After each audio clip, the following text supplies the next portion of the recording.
Jaganmohan Reddy liquor కేసులో arrest అవబోతున్నాడు, arrest అవుతున్నాడు అని చెప్పేసి పెద్ద ఎత్తున చర్చ జరుగుతుంది.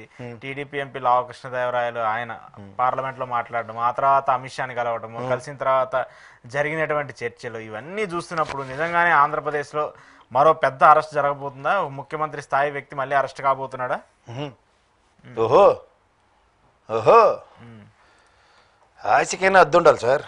ఆశగా అద్దు కాదు, నిజంగా టీడీపీ ఆరోపణలు చేస్తుంది కదా. చేయమన్నాడు సార్. టీడీపీ ఆరోపిస్తుంది మనం చదివాం సార్, 1,00,000 కోట్ల అవినీతి జరిగింది లిక్కర్ కేసులో. జగన్మోహన్ రెడ్డి దాంట్లో దాదాపు 30,000 కోట్ల 40,000 కోట్ల రూపాయలు సంపాదించుకున్నాడు. ఆ 40,000 కోట్లు కూడా విదేశాలకి పంపించేశారని చెప్పేసి పెద్ద ఎత్తున విమర్శలు చేస్తున్నారు. మొన్నటిదాకా నేలమాలికలు అన్నారు. అదే తాడిపల్లి పొలంలో గోతులు తవ్వి దాంట్లో వేసారన్నారు. సరే, అక్కడ వేసారా లేదంటే వేరే చోట పంపించారనేది వాళ్ళ ఆరోపణలు. అది మొన్నటిదాకా మీరు లావు కృష్ణదేవరాయలు లోపల ఉన్నారు కదా సార్, అటుపక్క ఉన్నారు కదా, వైసీపీలో ఉన్నాడు. మరి తాడిపల్లి భవనం దగ్గరే కదా మీది.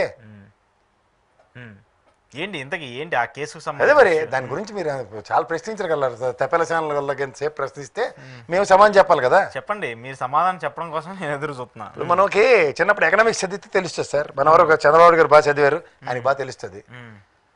డిమాండ్ సప్లై కదా, డిమాండ్ సప్లై ఎక్కువ ఉంటేనే రెవెన్యూ వస్తుంది కదా. ఇప్పుడు రాష్ట్రం మొత్తం మీద 4,380 షాపులుంటే 2,934 షాపులకు తగ్గించారు అంటే 33% తగ్గించినట్టే కదా.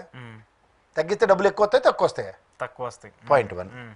రెండోది పెర్మిట్ రూములు ఉన్నాయి లిక్కర్ షాపులకు పక్కన.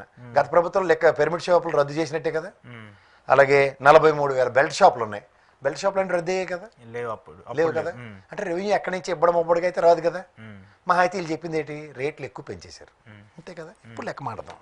కొంచెం చెప్పిన తర్వాత చెప్తే చాలా మందికి కనువిప్పు కార్యక్రమం వస్తుంది. ఇప్పుడు మీకు 2014 నుంచి 19 దాకా తెలుగుదేశం కూటమి ప్రభుత్వం అనుకుందాం. 14-15 మధ్యలో ఐఎంఎల్ మద్యం అంటే బీర్లు కాకుండా అమ్మిన మద్యం 2.88 కోట్లు. అలాగే బీర్లు ఎన్ని కేట్లు అమ్మారు? 1.74 కోట్లు కేట్లు అమ్మారు. 15-16 వస్తే 3.6 కోట్లు, 1.75 కోట్ల బీర్లు అమ్మారు. 16-17 వస్తే 3.32 కోట్ల మద్యం, 1.78 కోట్ల బీర్లు కేట్లు. కేట్లు సార్, ఇవి డబ్బులు కాదు, డబ్బులు కాదంటారా. 17-18 3.50 కోట్లు, 2.27 కోట్ల బీర్లు. 18-19 కోసం 3.84 కోట్ల ఐఎంఎల్ మద్యం, 2.77 కోట్ల బీర్లు. ఇప్పుడు 19-24 కొద్దాం జగన్మోహన్ రెడ్డి ప్రభుత్వం. 19-20 3.8 కోట్ల కేట్ల ఐఎంఎల్ మద్యం అమ్మితే 2.12 కోట్ల కేట్ల బీర్లు అమ్మారు. 2021-22 మన దరిద్రానికి కరోనా కదా. చూడండి సేల్స్ చూడండి, 1.87 కోట్ల కేట్లు అమ్మితే ఐఎంఎల్ మద్యం 57 లక్షల కేట్లే బీర్లు అమ్మారు. 21-22 2.63 కోట్ల కేట్లు ఐఎంఎల్ అమ్మితే 82 లక్షల కేట్లే బీర్లు అమ్మారు. 22-23 3.35 కోట్ల ఐఎంఎల్ మద్యం అమ్మితే 1.16 కోట్ల బీర్లు అమ్మారు. 23-24 3.32 కోట్ల ఐఎంఎల్ మద్యం అమ్మితే 1.12 కోట్ల లిక్కర్ బీర్లు అమ్మారు. ఎక్కడా కూడా సేల్స్ మీరు కంపేర్ చేస్తే ఈ టేబుల్ ఈ రెండు ప్రభుత్వాలు ఎవడు ఎక్కువ అమ్మారో తెలుస్తుంది. 14 నుంచి అంటే ఈ టర్మ్లో చంద్రబాబు నాయుడు గారు ఆ 2 పీరియడ్లోనే ఎక్కువ జరిగింది కదా. ఇప్పుడు అసలు మాట్లాడదాం. మొన్న 14% కమిషన్ పెంచితే 3,000 వచ్చింది. 3,000 కోట్లు సంథింగ్. ఇక్కడ ప్రజలు అర్థం చేసుకోవాల్సిన విషయం ఉంది. లిక్కరు వ్యాపారం ప్రభుత్వం చేసిందా, ఇలా ప్రైవేట్ వ్యవస్థలకు అప్పచెప్పారా? ప్రభుత్వమే చేసింది కదా. అబ్కారీ వ్యవస్థ కానిస్టేబుల్ ఎస్ఐలు వీళ్ళే కదా సేల్స్ పాయింట్స్లో కూర్చుని అమ్మారు. ఇక్కడ జరిగింది ఏంటంటే గత ప్రభుత్వం అంటే 14 నుంచి 19 దాకా జవహర్ గారు మినిస్టర్ ఉండేవారు. 5.70 పైసలు చొప్పున కొన్నారట స్పిరిట్. ఈ ప్రభుత్వం 29.70 రూపాయలు ఎంత పెట్టి స్పిరిట్ కొంది. అంటే ఎక్కువ స్పిరిట్ ఎందుకు కొంది? ఎక్కువే ఎందుకు కొందో చెప్తా, చెప్పండి. ఈ స్పిరిట్ కొని బీర్లో ఎంత ఆల్కహాల్ పర్సంటేజు, లిక్కర్లో ఎంత ఆల్కహాలిక్ పర్సంటేజు అని ప్రభుత్వం నిర్ణయిస్తుంది. ఎందుకు నిర్వహించకుండా ప్రభుత్వం నిర్వహిస్తుంది? దేనికి? చీప్ లిక్కర్ ప్రభుత్వం వస్తుంది. అందుకే వాటికి బ్రాండ్లు ప్రభుత్వమే రిజిస్టర్ చేస్తుంది. లెజెండ్, XXX, ఏవో పవర్ స్టార్ ఇలా పేర్లు పెట్టారు కదా. అలా ప్రతి ప్రభుత్వం రిజిస్టర్ చేస్తాయి బ్రాండ్లు. చీప్ లిక్కర్లకి అంటిస్తాయి. ఇదంతా తెలుగుదేశం ఆయిల్లో రిజిస్టర్ చేసిన బ్రాండ్ల పేర్లే. ఇక్కడికి వద్దాం. నేను ఫస్ట్ చంద్రబాబు నాయుడు గారు ఏమనుకున్నాను తెలుసా, దేశంలో జిఎస్టీ పరిధిలో 95 అంశాలు ఉంటాయి. 5 అంశాలు నేను ఎప్పుడు చెప్తూ ఉంటా చూడండి. ఒకటి పెట్రోలియం ప్రొడక్ట్స్, రెండోది మున్సిపల్ ట్యాక్సెస్, మూడోది ఆర్టీఏ వ్యవస్థ, నాలుగోది స్టాంప్స్ అండ్ డ్యూటీస్, ఐదోది లిక్కర్. ఈ 5 ఆదాయ వనరులు పెంచుకోవచ్చు. మరి నిన్న కాక మొన్న అమరావతి తప్ప మిగిలినంత స్టాంప్స్ అండ్ రిజిస్ట్రేషన్ డ్యూటీలు పెంచారు కదా. అంటే ఆదాయ వనరు రాష్ట్ర ఖజానాకి ఎలా ఏర్పాటు చేసుకున్నారో ఈ ప్రభుత్వం కూడా అలాగే ఆదాయ వనరు లెక్కర్ త్రూగా సంపాదించడానికి ఏర్పాటు చేసుకుంది. ఓకే, జగన్మోహన్ రెడ్డి ప్రభుత్వం కదా. ఇప్పుడు మీరు అన్నట్టు అవకతవకల గురించి మాట్లాడతాం.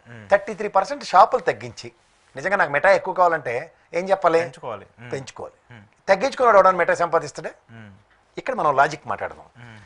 అలా కేజ్రీవాల్ గారిని సిసోడియా గారిని చిన్నపిల్లని చేసి బీజేపీ వాళ్ళు మడతెట్టేసినట్టు లెక్కర్ స్కామ్లో అమాయకురాలు మా కవితక్కని మడతెట్టేసినట్టు ఈయన్ని కూడా మడతెట్టేయచ్చు నాకు ఇల్యూజన్ ఉంది. ఆ టైంలో మాగుంట శ్రీనివాసరెడ్డి కొడుకుని మడతెట్టేశారు, విజయసాయిరెడ్డి అల్లుని మడతెట్టేశారు. తిక్కుతూ మీలుగుతూ మొత్తానికి వాళ్ళ టైం అయిపోయిన తర్వాత పుణ్యకాలం గడిచిపోయిన తర్వాత బెయిల్ వచ్చి బయటకు వచ్చారు. ₹1 దొరికిందా? లేదు.